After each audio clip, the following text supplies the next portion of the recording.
right, they should see it now. There we go. There we go. Technical That difficulties. it has been so long that Ronan forgot how Discord works.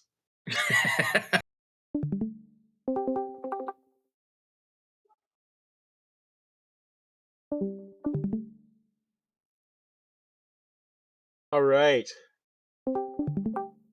Like we got a pretty good crowd. We had like what, 90 this morning? Sounds about right. We had a pretty big amount.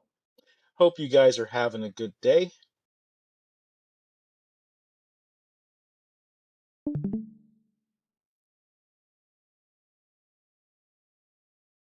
I'm celebrating the fact that my teenage son went on his first date ever yesterday. It was very cute.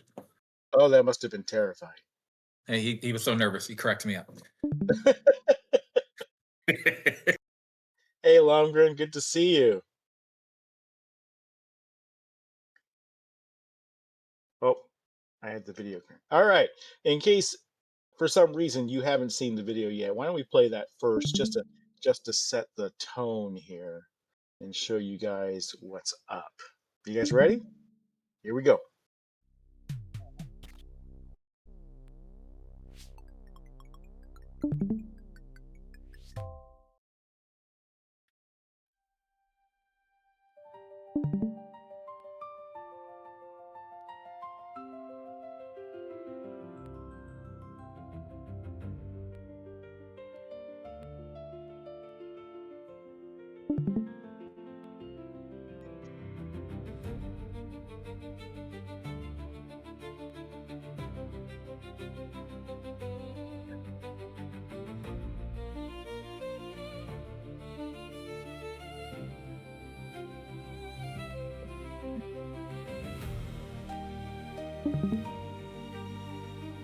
It'd be nice to live here, except for the Iranas.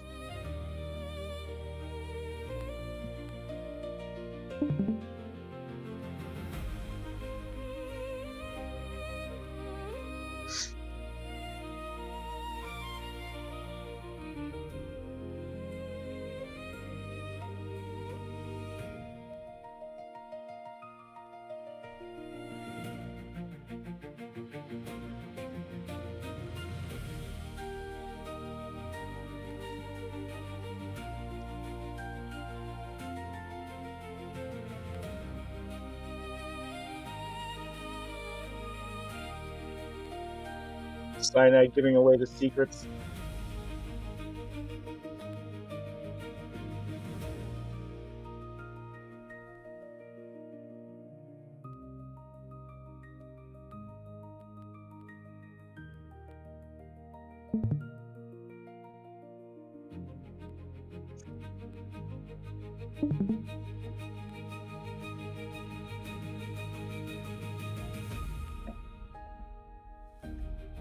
Right there with the music, right in the feels.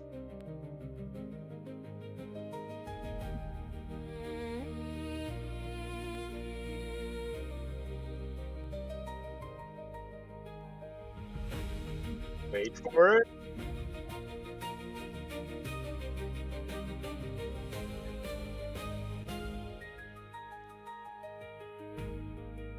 There she is.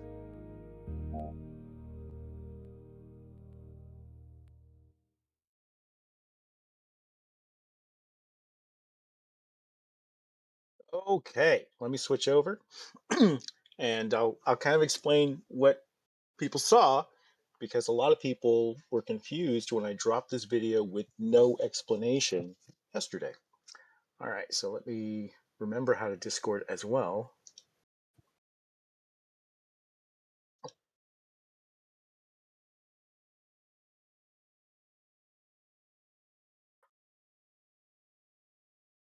All right, can you guys see this? What's it look like? Where are we?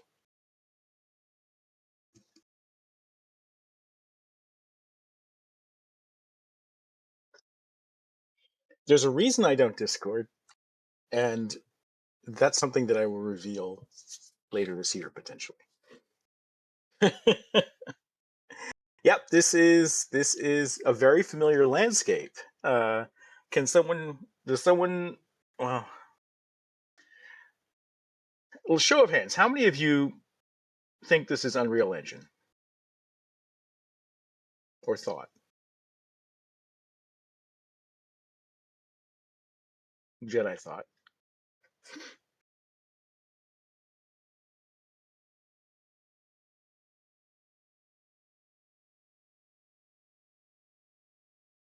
Yeah, yeah. This is not Unreal.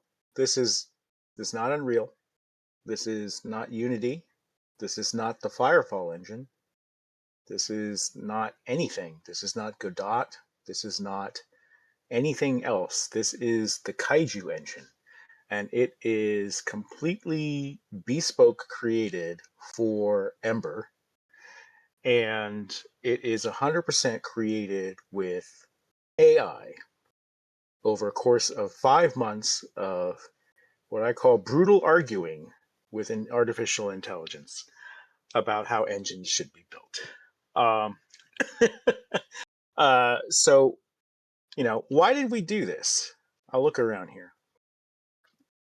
And what's Firefall doing in here? Well, one reason is we wanted to get back to the spirit of the original mission, right? We wanted to get back to making the spiritual successor to Firefall because that's the game we all remembered, especially during beta when a lot of you have said was the best time of the game. And that was the original mission. And along the way, we added waifus, which are always been in Firefall a little bit. We added kaiju, which, if you count the Titan in the initial launch trailer for Firefall, we also had that a little bit. And we added, the Warfront, and so that's something else that uh, was part of the original Firefall vision. But I think what's important is that we get back to our roots. Now, unfortunately, all this has languished. I'll be the first to admit it's taken too long. So I sat down one day and I said, "Why is this taking so long?" And part of it is, we've got excellent part-time staff, but they're part-time. And we're also dealing with an engine that was fundamentally not made to build a streaming world like Firefall without loading screens. At least not initially. Unreal's kind of getting there. But whenever we dipped our toes into Unreal and tried to bend it to our will, there was a hidden tax. And that tax was the engine is huge. The engine is so large that the industry employs specialists who only know one part of the engine. And in order to get anything done beyond YouTube tutorials in a professional capacity, you need multiple experts in all these different little areas, knowing all the ins and outs and problems of the Unreal Engine. And that is painful. And that is slow. And that also makes for a very bloated engine. And that also makes for an engine that takes a long time to iterate on. Compiles would take 30 minutes if we had to update the engine from scratch. And it was basically something where if we wanted to implement what we knew to be a basic feature in most games, we first had to become Unreal experts in like 2 or 3 different systems just to figure out how they all talk to each other and get it to work nice.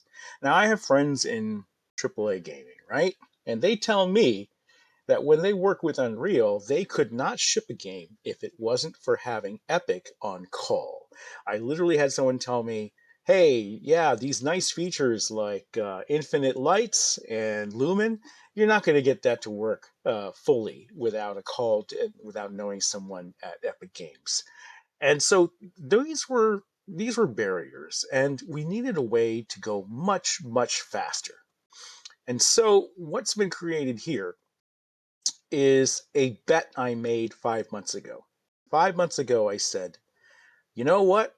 I wonder if we can build our own engine and do it much, much faster with the use of AI." and making it AI native so that the AI can drive and control and iterate everything alongside the game maker. And that's when I went dead quiet.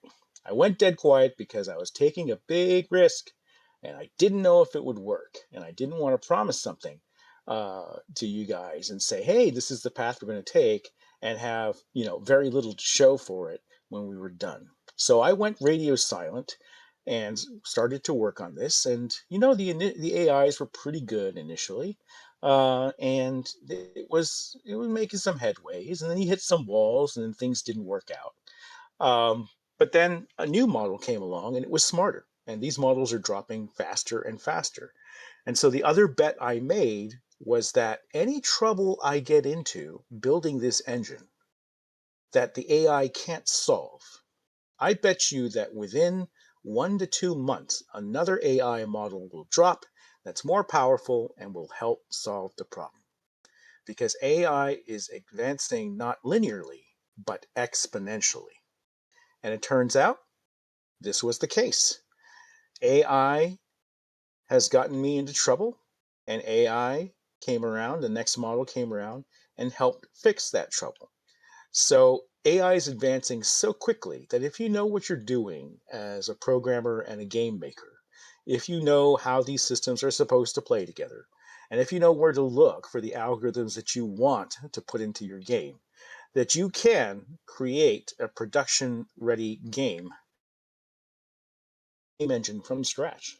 And in order to prove that, I had to prove it not just to me, I had to prove it with you guys. And I said, there's no way I can show up with just, because I had it. For a while, I showed you a teaser of a planet. I showed you a teaser of clouds. Look at that. We got so many now. And I said, if I just show up with a cube in the world and say, trust me, bro, this is an engine, no one's going to believe me. No one's going to believe me. Everyone's going to be mad. And so I need proof. And I said, you know what? The proof I need is sitting right here in my Steam folder. It's Firefall. It doesn't run anymore. You can't boot the game. What if we resurrect it? And if my engine can do everything that Firefall does and more, then I will have proven that an AI engine can, in fact, be used in a production shipping game. Well, ladies and gentlemen, I present to you Copacabana. You haven't seen this live in, 10 years? It has been a very long time. And we took the engine. This isn't the Firefall engine. Firefall engine is very different. And we reverse engineered the data format of every level, of every object, of every shader, and we put it into our engine as proof that we had the technology, that we could rebuild him faster, stronger, better. You guys like $6 Million Man? Maybe you're too young for that. And just to show you, we got our thumper in here. He looks right at home, doesn't he? It turns out the design of the thumper actually fits Firefall. It's kind of weird. Didn't plan it that way. He's got some clipping in the animations. That's because I didn't find the latest animations. I found some old ones, and I grabbed them, and I didn't look, and I thought they were the right ones, and they weren't. But that's not the animation system. That is just the animations themselves. I looked that up. You can also see that we have, I'll show you live what we did in the trailer. So we came up these steps. You guys remember this? And I'm doing this on controller, by the way, because I think it pans a lot smoother than usual.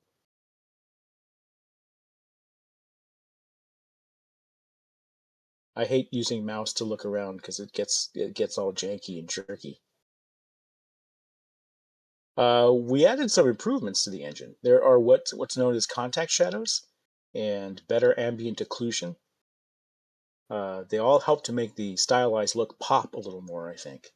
There's also, Firefall had one of the first implementations of what's called emissive lighting, which a lot of times is folded into global illumination now. This glowing stuff here, you can see we improved it a bit by having it cast onto the tiles and back onto the modular portions of the roof there. Now it's a little spotty because this is what's called not denoised. If you ever do any ray tracing or things like that, because these are essentially ray traced, you'll get noise in your renders and they have to go through a denoiser. And we haven't done that yet because one of the things I'm trying to avoid is, you know how Unreal Engine always looks like a smeary, goopy, sloppy mess? It's just like Vaseline all over your screen. That doesn't suit the Firefall style. I wanted something a lot crisper. To do that, you have to avoid their temporal anti-aliasing, which Unreal uses everywhere. And so I decided I could live with a little sparkle, and I can even tune that to be better once I add my own sort of light version of temporal anti-aliasing. And I think I'd rather live with that than the Vaseline smear of Unreal. The last thing I wanted to do was to have this engine look like it was made with Unreal. Unreal has a certain look to it, and people who work in Unreal a lot can pick up on that, and a lot of gamers too. Like I see a lot of complaints. Well, let's go up here. Ah, the memories. Do you remember Tiki Towers? Do you remember the flame that used to be up there? We got a lot of it in, but we didn't get the flame. We didn't get some of the instance doodads, as we call them, but almost all the geometry is here.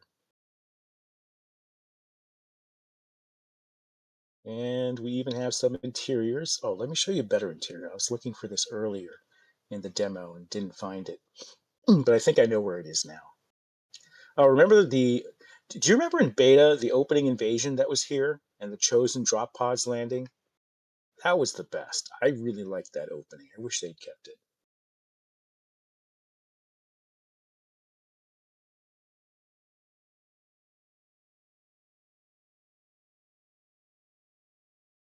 All right, let's go over here. I think there's something down here, right? They added this afterwards, and I didn't care for the hotel. What was the hotel about, anyways? What was the content there? What was that all about? I think it's a blight on Copa. I think it makes it look so ugly on the outside. And there's this vast interior too. Hmm. Oh, if I point down, I can go down.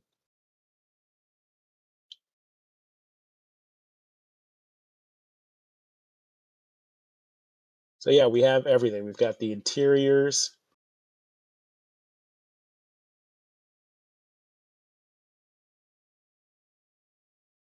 This was a lot of work, guys. 5 months of very hard work.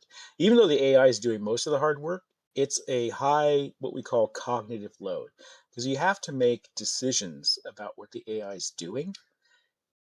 And when you're making a regular game or a game engine, it feels like you're making one or two major decisions a day.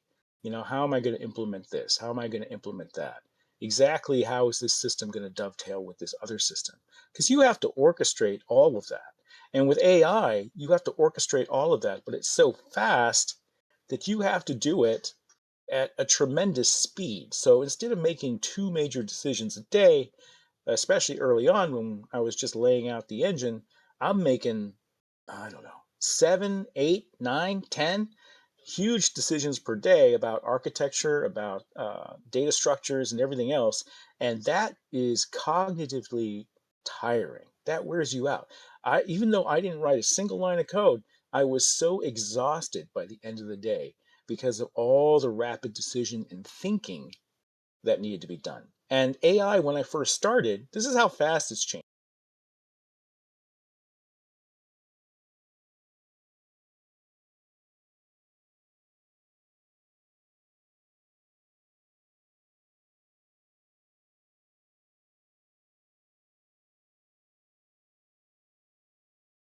Grums, we lost you. Time.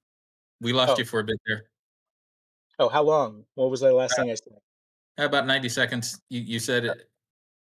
Oh, my You said battery went out. something. Yeah. This. Okay. So was I talking about cognitive load and the amount of decisions you have to make per day? Yes, you were. Okay. So you get very tired by the end of the day making all these decisions.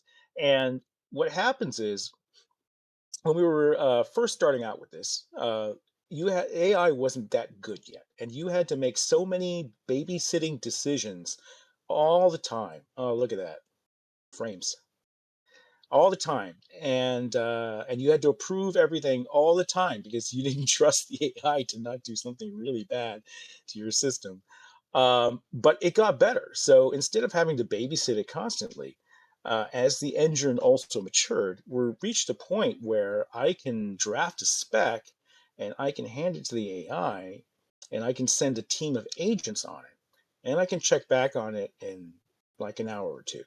Or sometimes I will just let it run overnight, and then you see what you get in the morning.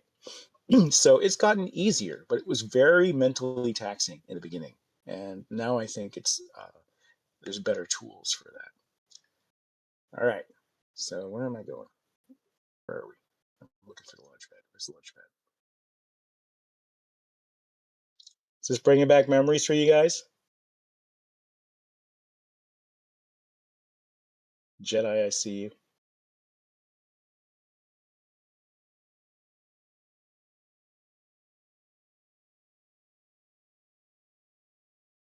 All right. So here we go. This isn't in the video, but you can see that we have a very large view distance. And you're going to see some pop in. Firefall actually had fog that hid a lot of the distant pop in. It would just blanket everything. But our renderer, I wanted to see really far out. So basically, there's a way to do that, and that renders all the way to horizon. But the problem is you're going to see the pop in further along. I have some ideas on how to fix that. And we'll take a look at it. Part of what AI lets you do is to explore crazy ideas. Like, yeah, we would be so afraid of crazy ideas in game development because it would take some poor programmer or two or three programmers, 3 weeks to prototype it, and then you're like, oh, that didn't work. And then not only are the programmers mad because they just tried an experiment that didn't work, uh, but nobody wants to do it again. And so you lose a lot of opportunities for trying out new things and discovering new ways to do things. And along the process of doing this engine, it was very different. The AI doesn't care. You can throw experiment after it, and it's just fine. It doesn't mind at all. All right, so what are we proving here? We're proving that the engine has terrain. We're proving that it can stream in. There's no loading screens. It uses a variant of id technology, id Tech 5, which Firefall also used to stream the world. And that's one reason why the textures are low res. It's not just because Firefall was an old game. What you're seeing is 2 levels blurrier, 2 MIP levels, we call them, than what you would see in Firefall, the shipping version. And that's because we had a secret. You didn't get the whole game on disk. No, you got this level of textures, and even then it was like something like a 15 gig install. And if you and when you booted the game, we streamed the higher resolution textures to you from Amazon CDNs.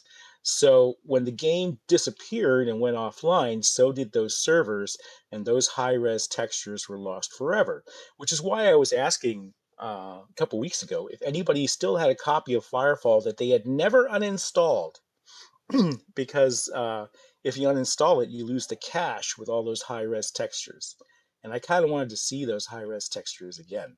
So if you have a computer sitting in the closet and the last thing you did was played Firefall on it a lot, this is something I'm interested in because it would be cool to see it with the high res textures. All right, there's something I'm trying to find here. Where is it?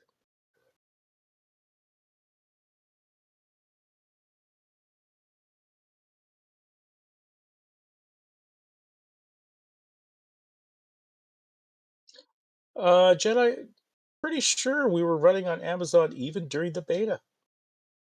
Maybe I'm wrong.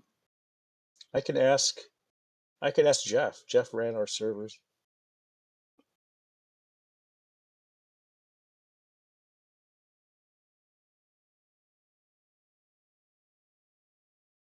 Oh, Greyhammer. So you notice the pop in if you're gliding at top speed? Yeah, the faster you go, the more your hard drive has to work, right? Or your SSD. Ah, here we go. All right. So we got the water, and I'm running with all the bells and whistles on at about 114 frames. And I think when you dumb down the settings, you can get to 140. But I can tell you this is still unoptimized, and the render is capable of more. I know exactly what's in it, and my target is above 200 FPS, 200 to 300, and I think that's actually doable in at least when you're standing still. We got the bikes. This was my favorite bike right here. Just wish it wasn't so blurry. So the engine is built with C, but all the game logic stuff uh, is written in a scripting language that runs on the server, and that is um, that's funny because it's good for humans to have a scripting language, but I don't think an AI cares. Someone asked me about, well, will this code be hard to maintain? And I was like, if you were a human trying to understand what this code base did, it would probably be a nightmare. Just like walking into any company and you look at their giant code base and you're trying to figure out what it is. It's like spaghetti. You have no idea where to start, and it's always that way. So I would say that maintainability is a human problem. You write maintainable, clean code not for performance reasons, but to make sure that you can understand the code so you don't cause performance reasons, and that other humans can maintain the code. But this code is never going to see human eyes. This is not something, only AI is going to look at this. And AIs are only getting smarter. We went from taking like, I don't know, 6 months between model drops, and then it dropped to 3 months. And now we're literally at a new AI model dropping every month, either open source or from one of the big frontier labs. And they just keep getting smarter every single time. So AI is going to be the only thing that needs to look at the engine code. And honestly, it's not a problem for the AI to do that at all.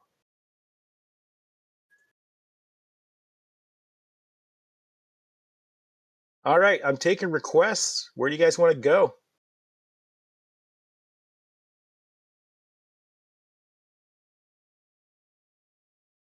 Greyhammer, I think it's true that AI doesn't even need languages. It's just going to work at assembly language level. Just manipulate pure binaries.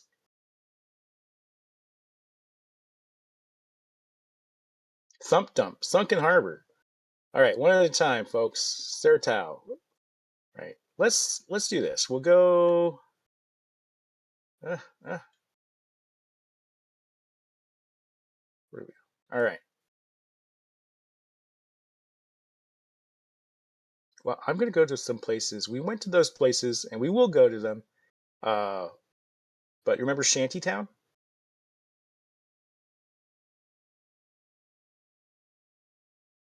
I forget the lore of Shantytown.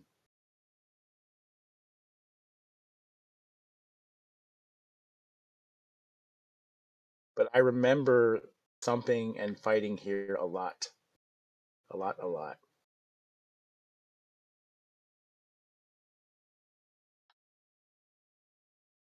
Oh, and this is, of course, the where the ArcLight engine crashed, and they built the lab here.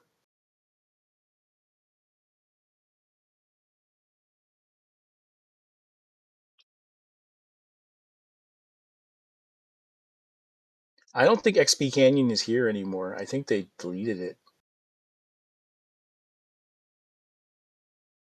This is from the last known build at Firefall. But when these zones loaded up, man, for the first time, and I finally got it working, man, I cried. It was like such a powerful emotional moment, and it reminded me why I'm doing this. We got something to prove, guys. We got something to prove, and I wanted to come back and and show what it was all about.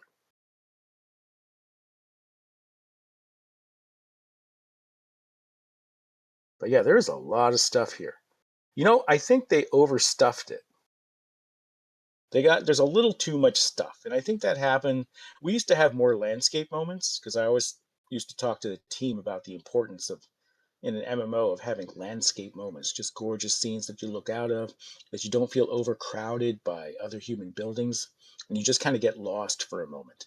But when they took Firefall and they started to make it level based and they carved up the entire zone, that's when they had to stuff it with stuff to do, and I think they lost some of that grandeur that the beta had. It's just my opinion.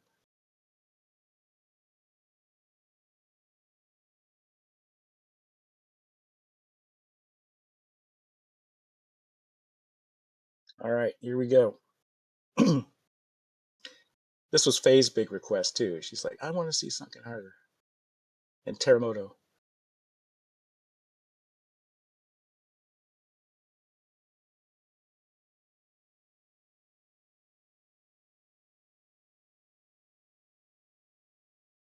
Pardon the lens flare. I went crazy with the J.J. Abrams flare. I said, it's a sci-fi game and everything glows. Have it all flare. I'll dial it back. But for now, this is what you get. And here we are, Sunken Harbor. Does this look familiar? And we even have the melding, if you look up there, complete with lightning flashes. Let's see if I can go up here.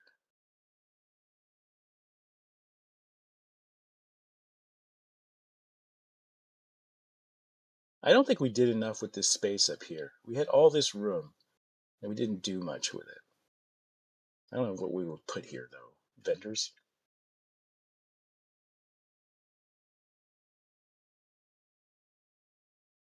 There were shops here? Okay.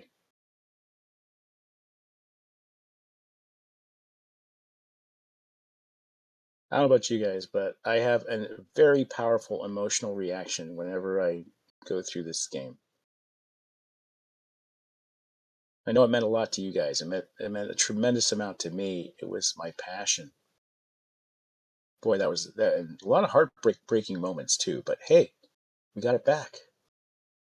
We're back, baby. We're home. There we go. Home gang, PvP. Who remembers PvP here?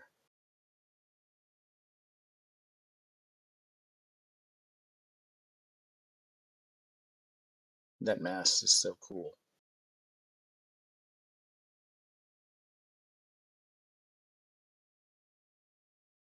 Yep, yeah, I got my butt kicked a lot too. We were a hardcore PvPer game.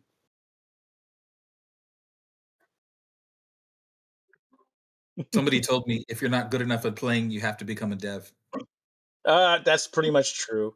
At Blizzard, every time that we shipped a game, we would all rush to BattleNet to get to the top of the leaderboard because we knew it was the last time we would ever be there.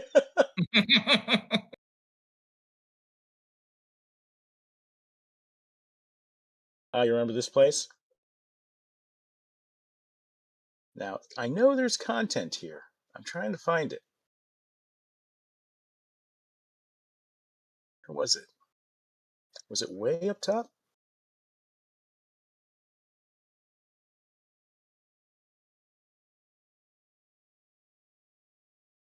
Whoa, there's a villa up here?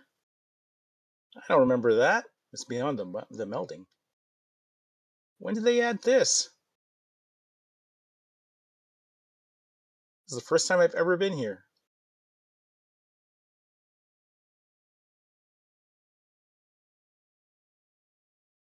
Or maybe this was it. Just confusing me because it's behind the melding.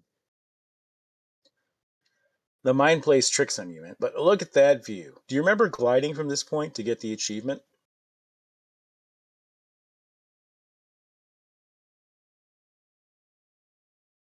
You have to go from here all the way past Mushroom Rock to wherever that was over there. Oh, they had shipping containers and pirates. Okay, down there. You know, one thing I didn't remember was just how much verticality Firefall had.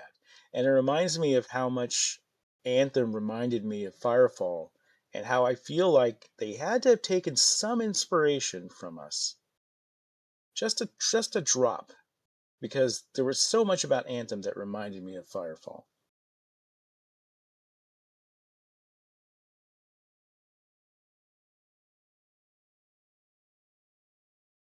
Oh, the tanker. I forgot about the tanker.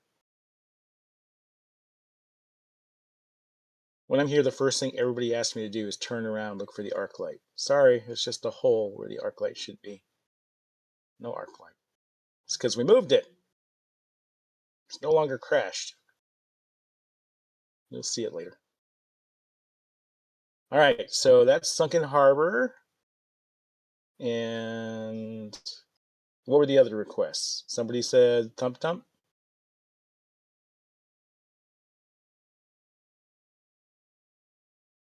And somebody said Sir Tao. All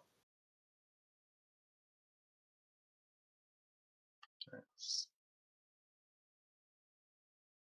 let's do a little speed boost here. Where's the Ares base?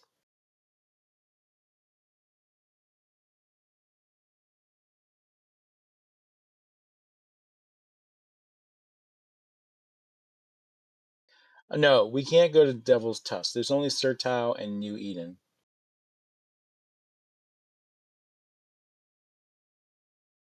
You guys remember this hand? Oh, dude, I remember this hand. Didn't it have a gem in it before, like Logan's Run? The gem might be a doodad that was placed there.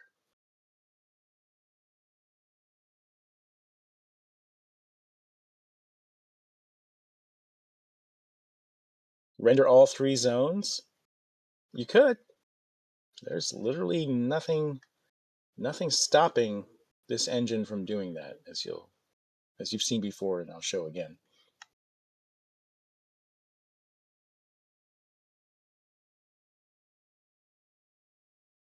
You couldn't thump the hand? I don't remember why we did that. Maybe it was padding.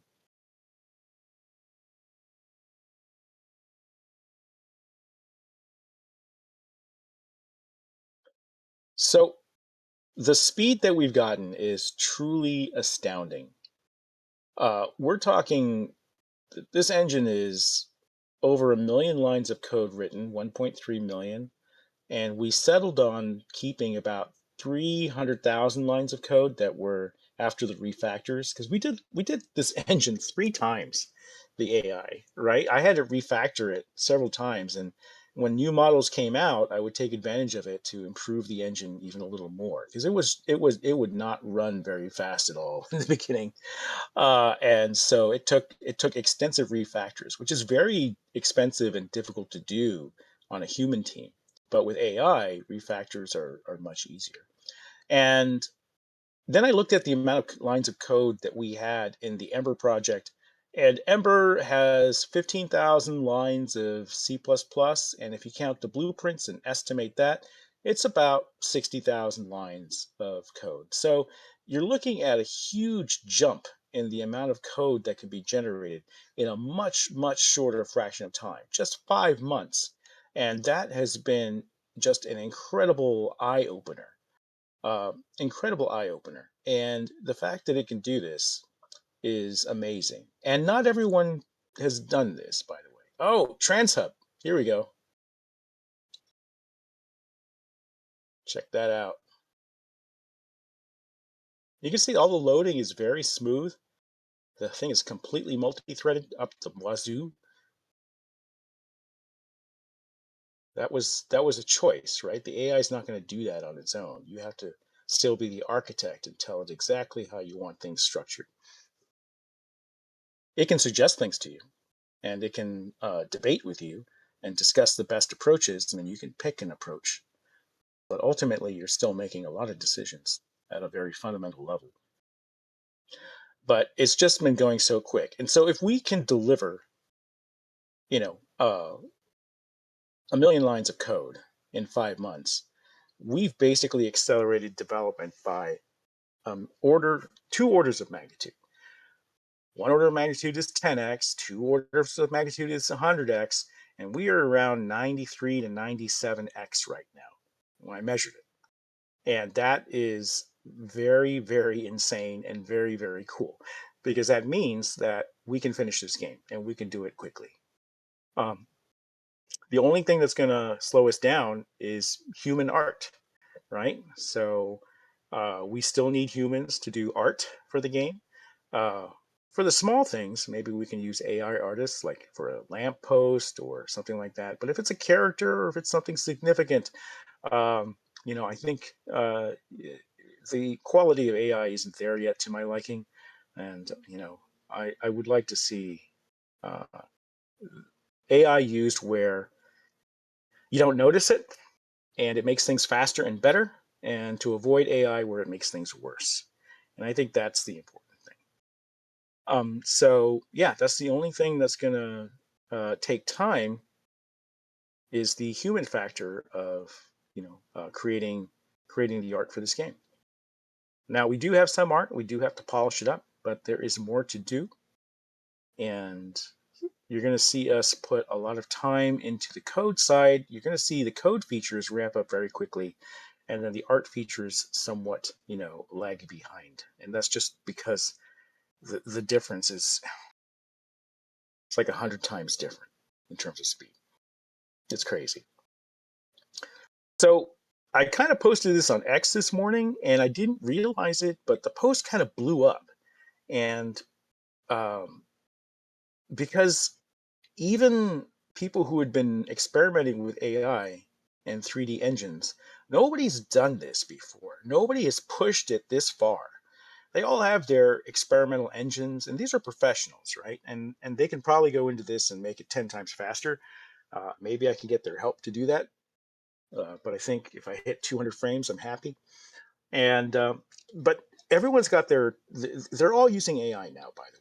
X Unity guys, X Unreal guys. I follow them. The guy who wrote a book on the book on Vulkan renderers, which is like an API, low level API to the graphics hardware. They're all using AI, and they've all got these test engines running, usually either in mobile or 3JS, and very few are doing them. I think almost nobody's doing them natively in Windows for C for some reason. I don't know why. And none of them, they all have test levels, right? They're all using Intel Sponsa level, Amazon's Bistro test level, because these are well-known test cases for your renderer. And that's what I started with. But nobody has pushed it this far. And so when I posted it on X and I said, look, we're able to take a commercially released game, port all of its data into our renderer, and render it just as fast with additional graphical features. That was kind of news. To my knowledge, nobody has pushed it this far yet. And it's really started to open people's eyes to what's possible with using AI in coding.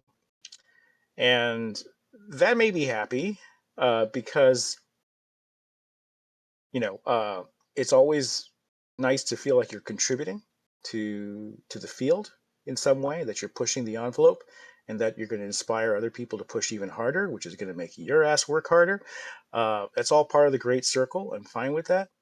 But I also wanted to give back to the community. And I know I'm kind of rambling here. So, the work that went into reverse engineering all the data formats here, they're going to be released open source online. And the viewers that we created to view the different props and to load the landscape to check our guesses and to check our work along the way, that's going to be open source too. And my hope is it helps people like the guys doing the Melding Wars, or anybody else working on a legacy Firefall emulator. I hope it helps them. So we're gonna put that out in the world for them. And again, more contributing, more giving back, uh, more trying to help preserve games, help preserve games like Firefall, and give that a shot.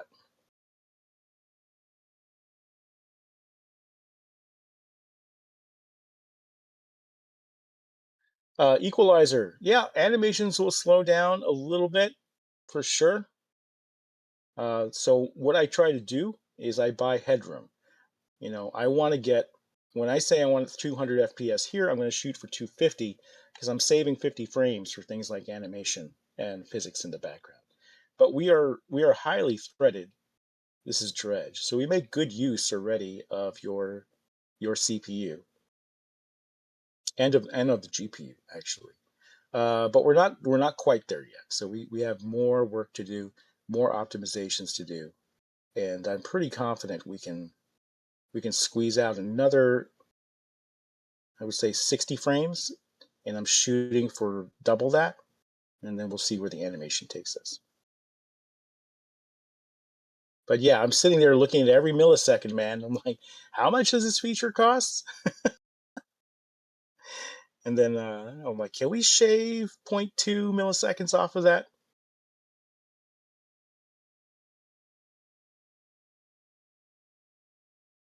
Yeah, Karnak, but I'm on a high end card, right? So, you know, the goal is that we get above 200 FPS if you have a high end card at 1080. You get 60 FPS at 4K on a high end card, and that we scale all the way down to a Steam machine.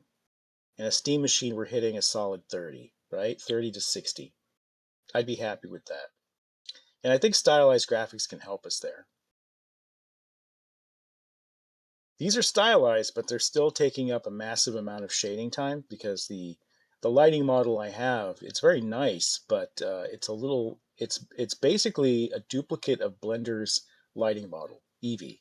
Eevee, their real-time renderer, which is not the fastest model you can do.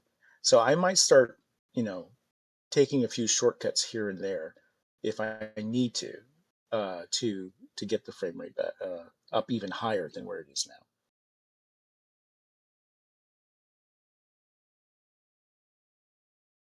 All right, so that was Dredge. We saw Dredge, we saw Sertao. Let's head over to Thumptum.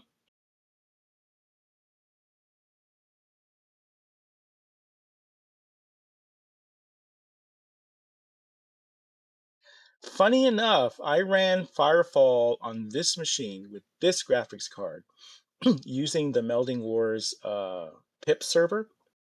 There's a way you can get the pip server set up that you can actually take the Steam client and run it, and it's not going to look as nice as this, but you could run it. And I was only getting 140 frames per second, and I thought I would get more because I'm doing that now, right? If I turn these settings down a little bit, I hit 140, and I'm like, what is going on? And I checked monitor sync; it wasn't monitor sync. So that's funny. I don't think Firefall scales well to modern hardware. I think our current engine can scale higher than Firefall because we use a modern pipeline, because we're meshlet based, because we're taking advantage of techniques that weren't available back in the DX9 days.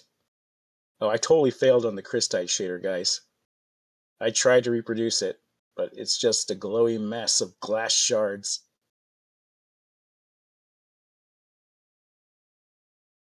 You can't win every battle.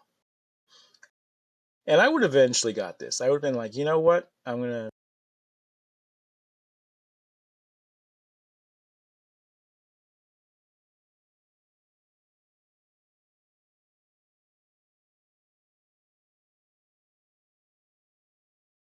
Sorry, guys, I stopped talking. You didn't miss anything because I recognize that when my headset powers down, because it's battery operated, that everything goes off. So I stopped talking, but I was just reading chat here for a second and seeing about the applications of this technique can be used for many things, including uh, game preservation, right? I think this is a huge boon to games that have been abandoned. And now you can go in and you can load them into a more modern engine and you can revitalize them.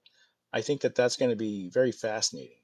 And that is, something that I look forward to. What are people going to do with this? Because I opened a lot of people's eyes today. A lot of people saw this. I think we're at like 100,000 views on the post, and um, they're like, oh. I didn't know AI could do this. I'm like, yeah, if you know a little bit of what you're doing, and there's guys that know a lot more than what I know, what are they going to do? Right? I just woke them up. It's like, so what are the experts going to do with this? It could be astounding. We could get rendering techniques we've never even heard of before. You know how AI is being used to smash through math problems left and right now? Like top mathematicians are kind of like in awe. What if that happens to graphics engines? And the experts are like, "Whoa, I decided to try this thing and that thing," and they just try every crazy idea that they had that they didn't have the time for before, and then we're all gonna benefit from that, right? This is the singularity. This is the acceleration. This is what makes it possible, and I'm really glad that it's arrived just in time for Ember. Uh, this is cool. I forgot we had a little sand area here.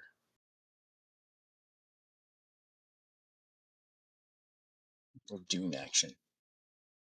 Some shading errors.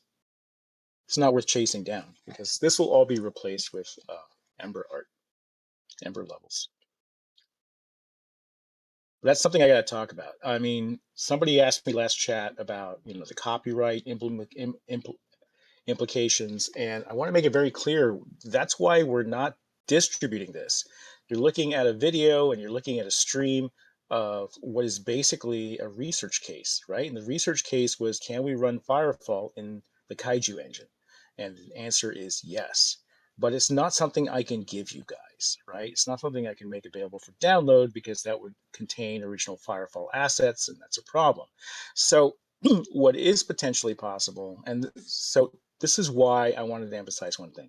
You're going to see us make a lot of advancements in code and features, but you're going to get video updates for a while because I want to show it in the context of a real world. And so I want to use the level here. All of you, Eden, all of Sertao, all of Copa, I want to use it as the test bed, right? And so it's not something I can share with you guys as a build, but I can share the progress tracker. You can see exactly what we're doing down to the hour. um, I can share I can share the videos and the results, and I can stream them on Chief Chats. And when we have the assets replaced, then I can share the actual build. Now, there may also be a way that I could share with you just for fun, like this Firefall level viewer, right? Like I could share that with you if you have a copy of Firefall that you own on Steam, and then we ship a converter, right? So something that pulls all the art and converts it into kaiju format and lets you walk around here. I don't want to promise that. I got to look into that. But that is one potential thing because people have been asking me for it. Thump Dump. This was emotional seeing this place. It has been a long time,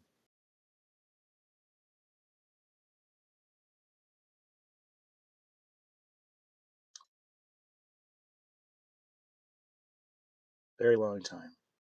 But there is just so much detail in this world.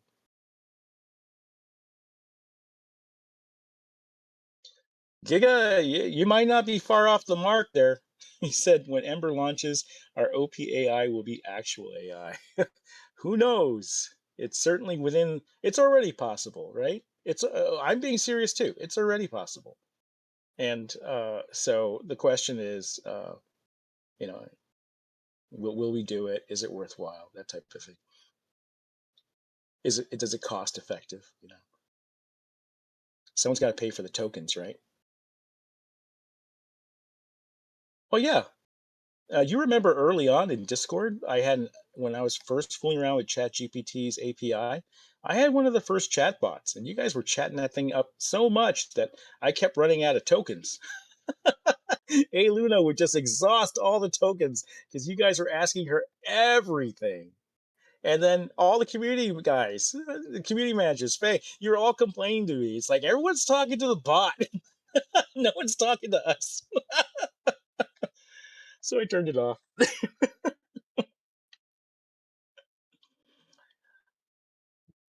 All right, but that's enough about AI talk. So this means that Ember is going to proceed a lot faster. This means that we're switching to a video cadence. while we use these placeholder assets, and and while we try to get funding together for a little more art, a little more polish. We still need humans for that. We still need human artists. I'd like to get Toshi back, but he's got to put bread on the table, right? So to that end, we have done things like put the packs at 50% off. We're going to be getting rid of those eventually and replacing them with something simpler for newcomers once we open up a little more. And subscriptions are the lifeblood. If you can, they pay the token bills, they pay the server bills. If you guys see fit to renew your sub, that goes a very long way. So anything that you could do to help, if you like what you see, we'd appreciate it. All right, let's see. Let me get over here.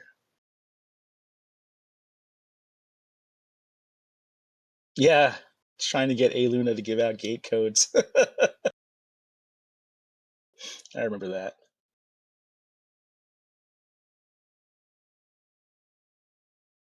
Right. Let me see if I can turbo this. Nope. Sorry, we gotta take the long road back to Copa.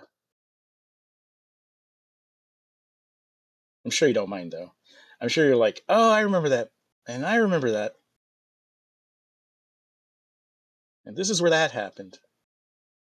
MMOs are about memories. You get a zone, and usually something bad happens to you, right? Like you get killed, some horrible thing happens to your party wipes or something. Or in the old days where you had to get your body back, you spent hours at one spot trying to get your body back. And you form memories attached to locations. I think that's one reason why seeing this again is so powerful, is that those memories come flooding back, and they're personal memories. They mean something to you. That's the Jedi says that's where the dude stole half my crystite when I was solo something. You guys know that crystite is not a term dedicated to Firefall, and that we basically stole it from an old Commodore 64 game called Mule. And crystite is actually the term from Mule. So technically, we could still have crystite in the game. Now I don't know if I want to invite that thunder, but that's I'm just saying that Firefall was not the original ones that did it. All right. So I was working on a feature this morning that didn't exist yet. It has to do with this Ember dropship. And if you notice, it's interactable. In the movie, it was on a track.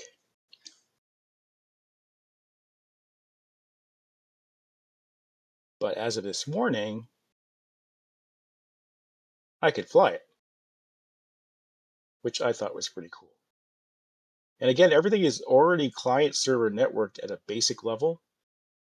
There's actually a demo where I roll a marble physics, physics marble around with physics, and that was really important to me, because if you add networking later, it's never a good thing. It complicates everything to add networking after you build the engine. So I wanted to make sure we started with at least basic networking from scratch. So this dropship's actually being replicated on the server right now.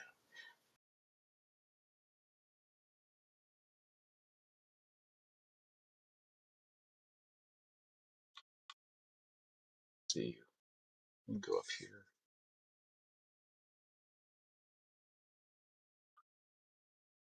I think this is about the speed that dropships in the game flew, right? Maybe a little faster.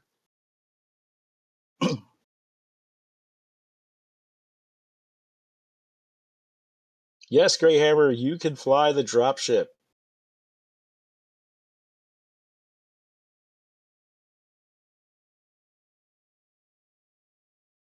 I like Helldivers 2 back in the beginning. I have not played it since, so I'd have to look at it. But I will take a look at the Safe Troopers.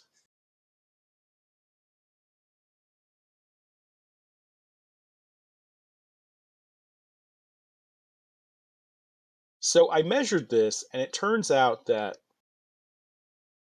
this is only a 4 kilometer map.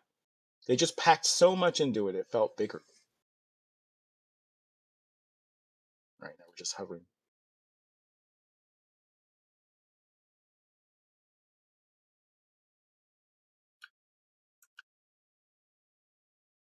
And so, yeah, I mean, just getting this prototype was the, it just took this morning.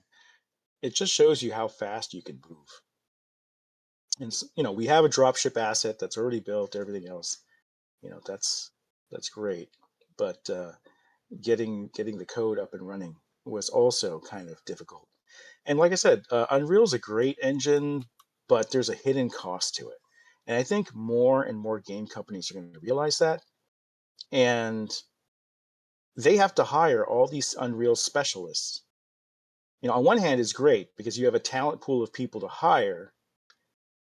But on the other hand, does that even matter anymore when your game engine can be custom to each game? Literally, this cost us 2 to 3 years on Firefall on Red 5 to build this engine at a cost of maybe $5 million. And to think that we could just recreate it here in 5 months for just a couple $1,000s in tokens really is an eye opener. And I don't think there's a future for Unreal. I don't think there's a future for Unity. I don't think it makes sense to do that anymore. Because if you're a competent game team, you can put together your own engine very quickly and not have all the bloat and excess that Unreal does. And you don't need this to specialize anymore because you understand what the engine does. And if you don't understand it, you have a fleet of AI agents that do. And your artists and your designers can work with AIs, and they'll have intimate understanding of the engine, and you can avoid all the specialization that Unreal requires. I just don't see a reason for it, guys. Now you might say, well, okay, what if you're an indie developer and you don't have experience with writing your own game engine or anything like that? Well, folks, I'm here to tell you it's only going to get easier. Right now, you need to know what you're doing to push it to this level, but that bar is falling every day, and I don't see, I don't see a barrier to being able to just prompt an engine into existence at one point. And I think that time is coming faster rather than later. I think it's going to be surprisingly fast. A lot of people, we all think linearly. Human beings think linearly. It's very hard to think exponentially. And we have to look at a graph to really understand the feeling of what exponential feels like. And that's where we are with this technology, is that it is exponential. And um, I think that is going to free up a lot of people to be very, very creative. And so why do you need Unreal or Godot if you can just prompt a game? I think it's going to come down to taste. It's going to come down to game design. It's going to come down to good ideas that appeals to other humans, because AI is dreadful at figuring out what's going to be appealing to other humans. I think that's where it's going to come down to, and distribution and marketing. And I think the barriers are just going to melt away. And I know my eyes have been opened just working on this. I didn't know this was possible. Most people still don't know it's possible. There's people very surprised on X right now reading the post, watching the video.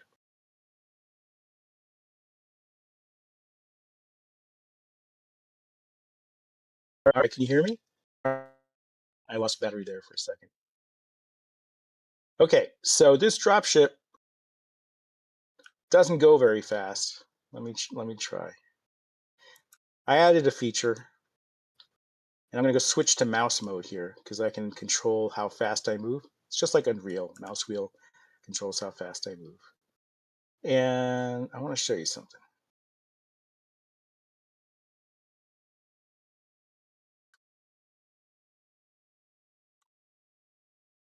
This is all of Firefall. This is New Eden and Surtau. And these clouds are real, by the way. You could fly right through them. They're volumetric. They're a little fuzzy. I don't like that. I'm going to take another pass at the clouds. But our transition isn't fully realized yet, but look how small that's getting. All the firefall, 4 kilometer map. And I can keep going. You can barely see it. I'm going. And there's no loading. And you can see my exaggerated mountains here.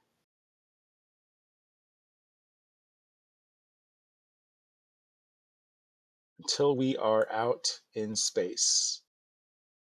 And that's a real volumetric nebula. Those are,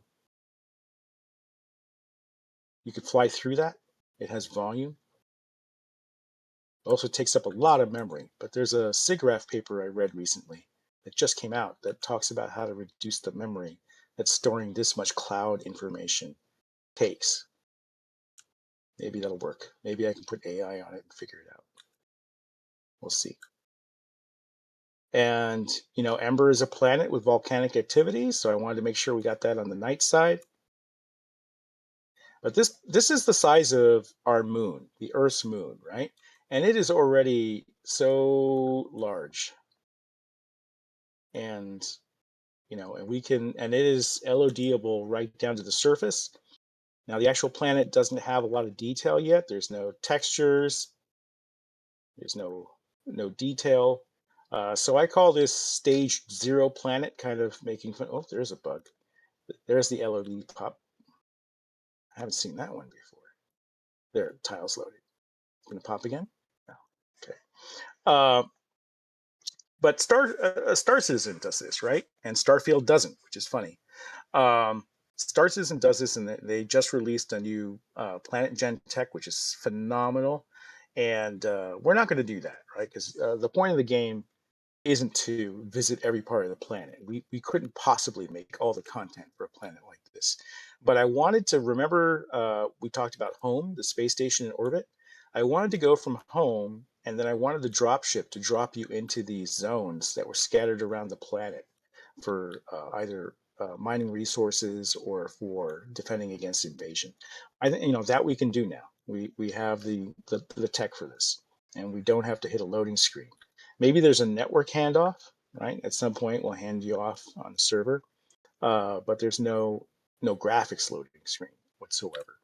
So I wanted to do that. It was a little vanity feature, and I wanted to prove that we could do something even more than the Firefall engine.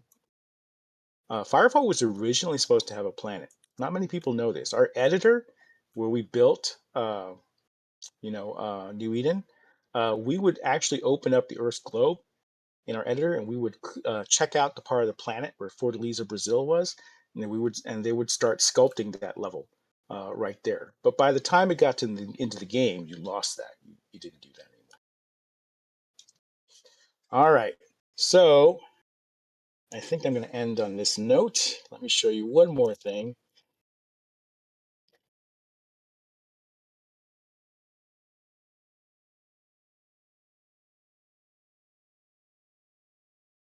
I'm asking the AI to locate something for me.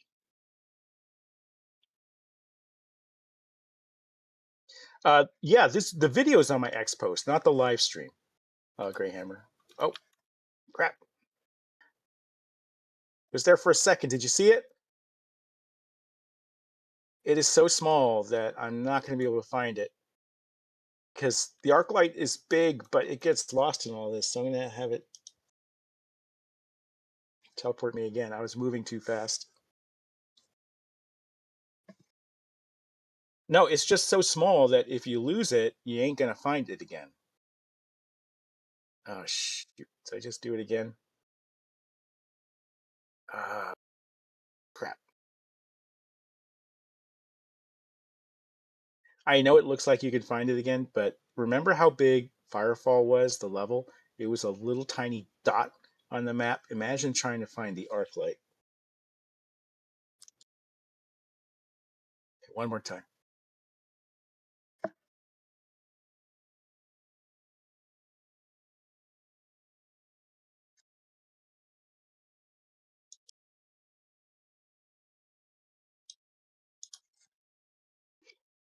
It's like it's the AI is asking me, "Do you have a problem? Because you're clearly not sticking the camera." And I'm like, "No, no, no, it's not the code, it's me." So I have to tell it, "No, don't fix anything. Don't fix anything. I was just moving too fast. Just teleport me back, please." It noticed. It noticed I was struggling. It's always watching me. Help me. All right. I'm just gonna pan and shit. I'm gonna slow this camera way, way down. And there we go. I'm not gonna move.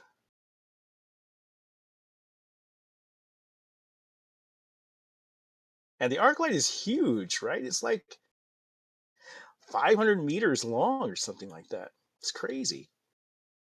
And this is actually the low res model. We never had a super high poly in the game, and so I added all the lights and stuff to give it a sense of scale.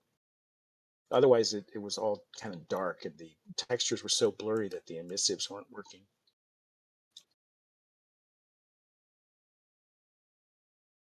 Yeah, I could have had Claude fly us here. Claude can take control. Actually, I'm in Codex right now. I use all three: Codex, Grok, Claude. I don't use Claude anymore, actually. I stopped. They got weird.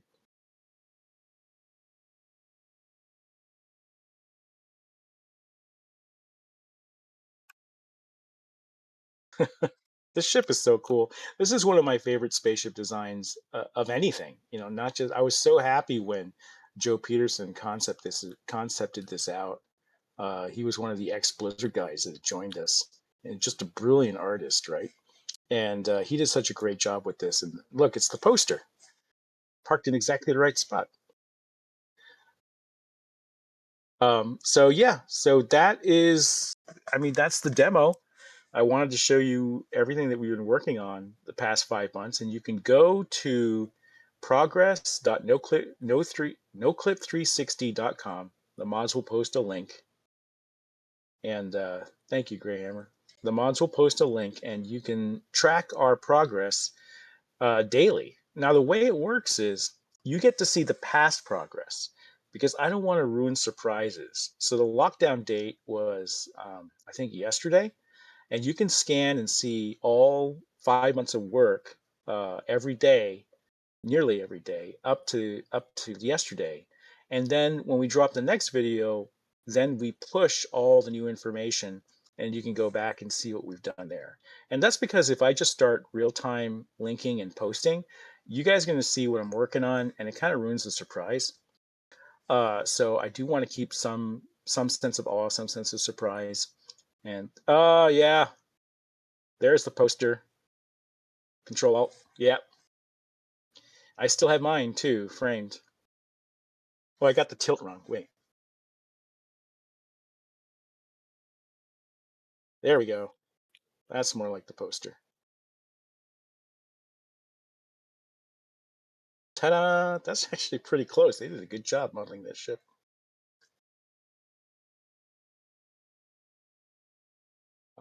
Well, we got quite a few people in here. Oh wow, it grew. So I wanted to thank you guys for bearing with the radio silence for the past 5 months because I really didn't want to share what I was working on. I really didn't know if it was going to work, but it has worked beautifully, and really happy with the results. I think you can see that it works, that we can actually do everything that Firefall could do plus extra, and we did it in just 5 months, which is a tremendous speed that we're going to keep up with. So code wise, you're going to see features come into the game at a very very rapid rate, certainly faster than anything we've been used to here before. Thank goodness. I know some of you are saying, thank goodness. It is time. And on the art side, well, we'll keep plugging along. We have what we have. We have the models we have. We will use the models and animations. Um, again, it's up to you guys. We could use the help to accelerate that part of it. If you could see your way to resubscribing or perhaps purchasing a pack, there's a 50% sale off right now for upgrades. Zeke, yes, the meme. It's been 84 years.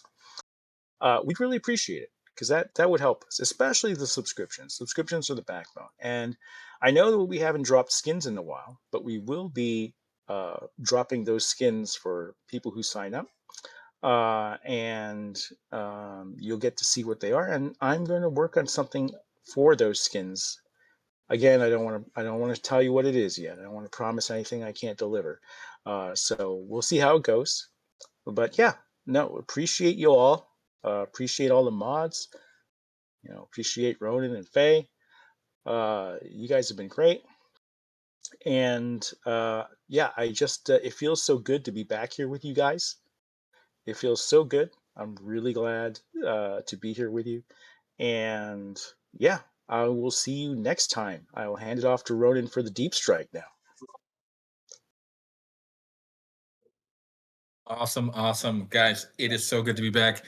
It is so cool to see all the advancements, the changes, the freaking Earth level change in how this is being developed. Ember is going to be bigger, going to be better, going to be grander than it was before. And it's all thanks to you. So, Faye, would you like to sign off?